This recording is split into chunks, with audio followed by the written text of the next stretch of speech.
Muy buenos días a todos, familia. Aquí seguimos un día más, un martes más, para seguir compartiendo la palabra del Señor, que en esta ocasión se encuentra en el Evangelio de Mateo, capítulo 8, versículo 6, que vamos a leer desde el versículo 5, que ya lo tratamos ayer lunes, pero para ponernos mejor en contexto. Dice así, versículo 5.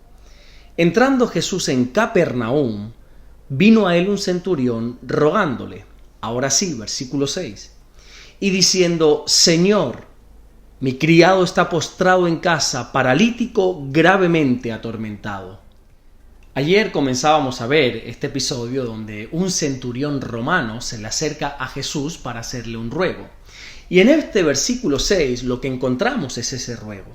Este centurión romano le dice a Jesús que su criado está postrado en casa, paralítico y gravemente atormentado. Y lo primero que quiero o me gustaría resaltar es cómo se dirige el centurión romano a Jesús, porque lo hace llamándole y denominándole Señor. Y esta palabra Señor no se usaba en aquella época como la usamos hoy en día, aquí en términos respetuosos. Si yo, por ejemplo, me encuentro con una persona mayor que yo le trato de Señor por respeto. Pero lo que hizo el centurión no se trata de respeto, sino de autoridad. La palabra Señor en el griego original significa kurios, que hace referencia a un dueño o a un amo. El Señor para los romanos era el César, era el emperador romano. Pero sin embargo encontramos que este centurión está aceptando a Jesús como el Señor de su vida, como el dueño, como el amo de su vida. Y esto personalmente a mí me encanta porque, como veíamos ayer, en este pasaje estamos encontrando a un hombre duro, a un hombre con mucha autoridad, reconociendo que Jesús es el Señor. Por otra parte, también tenemos que resaltar la valentía de este centurión. Porque si el Imperio Romano se entera que este hombre está llamando a alguien Señor que no es el César, se pudiera meter en serios problemas. Incluso le podía costar la propia muerte. Pero sin embargo, eso no le importó porque reconoció que Jesús es el Señor de señores. Por desgracia, hay algunos cristianos que se avergüenzan de Jesús. Se avergüenzan de mostrar públicamente su fe. Y esto es algo muy peligroso, porque ya la Biblia nos advierte en el capítulo 10 de Mateo, versículo 33, que cualquiera que niegue a Jesús delante de los hombres, también Jesús le va a negar delante del Padre que está en los cielos. Nosotros no podemos avergonzarnos de Jesús. Y no podemos avergonzarnos, primeramente, porque no es motivo de vergüenza. Es toda una honra poder denominarnos como creyentes. No es nada vergonzoso anunciar públicamente nuestra fe en Jesús. Vergonzoso es ocultar nuestra fe. Por eso tenemos que aprender de este centurión romano a ser valientes y a proclamar nuestra fe. Y justamente después de llamar a Jesús Señor, le presenta la petición diciéndole que su criado está postrado en casa. Esta palabra criado, aunque Mateo no la traduce como esclavo, cuando Lucas en su evangelio narra este mismo pasaje, sí lo denomina esclavo. Esto no nos tiene que alarmar, ni mucho menos, porque para este entonces la esclavitud estaba permitida. Bueno, de hecho es que Pablo en sus cartas más adelante nos va a hablar de este asunto de la esclavitud y de cómo llevarla y todo este asunto.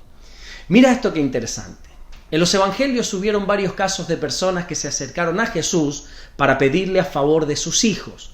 Pero este es el único caso que recoge la Biblia de una persona que se acerca a Jesús para pedir por la sanidad de un siervo, de un criado. Y aquí me quiero detener un momento, porque muchas veces cometemos el gravísimo error de creer que el amo es más que el siervo. Pensamos que el jefe es más que el empleado.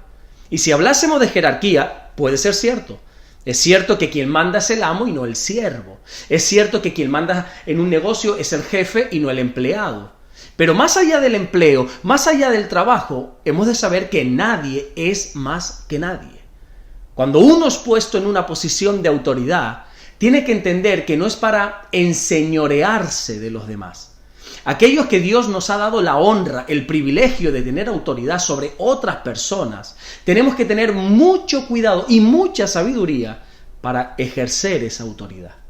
La autoridad no es para gobernar la vida de las personas, sino que es para servir a las personas.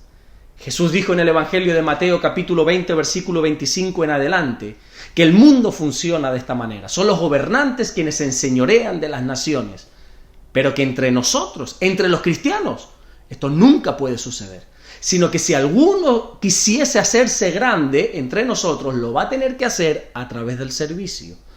Si Dios te ha puesto en un lugar de autoridad, ya sea dentro de la iglesia, ya sea en un trabajo secular, no es para enseñorearte de las personas, es para servirlas. Por eso Jesús dice que Él no vino para ser servido, sino para servir. La persona de más autoridad de todo el universo, que se llama Jesús, vino para servirnos a cada uno de nosotros. Y este centurión se acercó a Jesús para servir a su criado, para hacer un ruego por él. Y esto es algo precioso, porque encontramos en este hombre que, a pesar de ser romano, tenía más principios bíblicos que muchos de los que se hacen llamar cristianos hoy en día. Por otra parte, y antes de terminar, me gustaría resaltar el hecho que en el milagro anterior con el leproso, fue el leproso el que se acercó a Jesús. Pero en esta ocasión encontramos que no fue el criado quien se acerca a Jesús, sino que fue otra persona, el centurión en este caso. Es cierto que nosotros podemos y debemos acercarnos a Dios para pedirle por nosotros, para pedirle por el pan nuestro de cada día, pero también en nuestros ruegos y en todas nuestras oraciones tenemos que acordarnos de los demás. Tenemos que acordarnos de los que están sufriendo en nuestro entorno, de esas personas cercanas a nosotros que están atravesando quizá momentos de enfermedad, quizá momentos de crisis personales, familiares, matrimoniales, momentos complicados o cualquier tipo de problemática. Hemos de ser generosos aún en nuestras oraciones. Hemos de presentar a Jesús en oración los problemas que hay a nuestro alrededor para que Él pueda obrar. Bueno, estos días que quedan de semana seguiremos aprendiendo, Dios mediante, sobre este encuentro que Jesús tiene con este centurión. Pero hoy he querido resaltar estas tres cosas. Primeramente, la valentía del centurión al reconocer a Jesús como el Señor. Segundo, el buen manejo de la autoridad que tenía este centurión sobre los demás. Y tercero, y más importante, la compasión y la misericordia de este centurión al acercarse a Jesús, no solamente para pedirle por él, sino para pedirle por las necesidades de la gente de su entorno. Amén. Vamos a orar en esta mañana, a darle gracias a nuestro Dios. Señor, te damos las gracias porque de verdad que tú eres bueno, Señor. Tú nos bendices, nos guardas, Señor. Gracias por este día que nos regalas, que pones delante de nosotros.